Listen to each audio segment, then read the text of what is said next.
let us understand what are those common mistakes we all commit while managing our time. Now, the first and foremost thing, we often fail to make an adequate to-do list, isn't it? And we don't set our realistic goals. Most of the time, we daydream or think about our goals, but don't set them realistically. And procrastination, the tendency towards procrastination, we delay, postpone various tasks. Now, quite often we don't prioritize the assignments as they're supposed to be done in their order, and in that process we fail to manage distractions, and we schedule our tasks but they are not effective enough. And in the new digital world, we are always busy. That means we are addicted to busyness. And another common phenomenon is basically taking too much on our plate, overcommitting. Now, the last but not least, we don't take sufficient breaks between the tasks, between assignments. It could be a short 5-10 minute break, but we don't do that adequately. So these are some of those common mistakes I could call out, which we come across when managing our time. Let us understand how can we overcome those common mistakes we talked earlier. Here are the tips. The first thing I would call out as consistency. Consistency in study pattern is more important for us to have maximum productivity. Don't go all out with the course. Give the syllabus a fixed number of hours every day without fail. That means you have to schedule every subject a fixed number of time, number of minutes or hours on every day. And don't work irregularly all through 24 hours. This is how you could be consistent in what you do.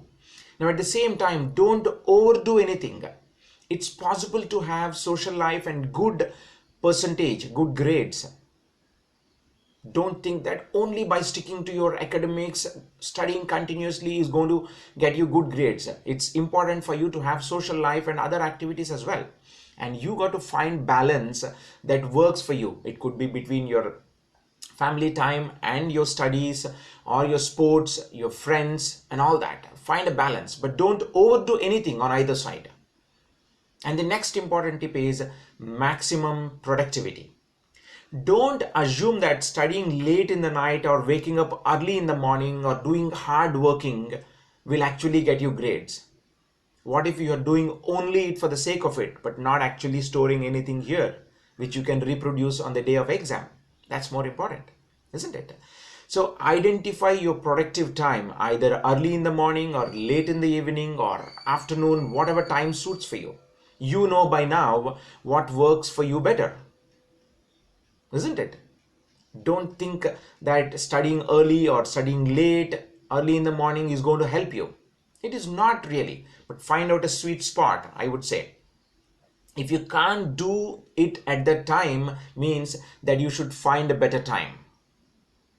Don't just get stuck with your books or your studies just because your dad or your mom is waking you up early in the morning and asking you to stay late in the night to do it. It's not going to work. You need to find a better spot. Now, give equal importance. You may like one subject more than the other subject, but can you get better grades if you ignore any of those subjects? So you have to give equal importance. I would say whichever subject you're not good at or you don't perform well, give more time to it. At the same time, don't ignore the other subjects as well. Now, the best way to do this is divide all the subjects and give certain time allocation to each of those subjects. You know better, what is the portion to be covered, how much, how long have you to do, and all that. When you are working on improvements, do it sincerely. If you do it sincerely, you will see the results. Okay. Now, the next important tip I would give here is, most of the students I come across, they come to me and say that, sir, I'm studying very late, or I'm waking up early in the morning, I am cutting down my sleep to 6 hours or 5 hours, which is not a very good sign. Have proper sleep, take food on time, sufficient food, get proper sleep. 8 to 10 hours is pretty good sleep you should have, so that it will help you, your body biology will help you focus on the aspects. If you have sufficient rest, eat healthy, don't skip any meal. If you're eating 3 times 4 times a day, fine, don't skip any meal, don't overeat. And another important thing, it is highly beneficial for your body physiology, to make sure that you exercise, keep yourself fit. Proper sleep, proper diet, and fitness, these are the equally important tips. Now the next one is hobbies. Don't give up on your hobbies just to focus on grades, just to get good grades. Now if you are focusing too much of time on your studies and you are not pursuing your hobbies, it could be a simple activity like gardening, it could be a painting, it could be art. Make sure that you give some time as well, so that you can recharge yourself. But at the same time, don't get exhausted by your hobbies. Don't make it as a primary activity. Do it as a free time activity, not at the compromise of your studies, your focus. Right? Now another important tip is solve your doubts on time, every time. Don't pile up your questions, your doubts. Walk up to your teacher, walk up to your faculty member and have them solved on time. Talk to your teachers as often as possible. Don't pile up until the end of the year. And from time to time, solve mock papers. Get familiarized with the exam pattern and questions, and work on those mock tests and solve as many as possible. And you don't have to solve 100 different mock papers. A sufficient handful of them, 3 to 5 before your preparation. There could be a pre-boards, all those.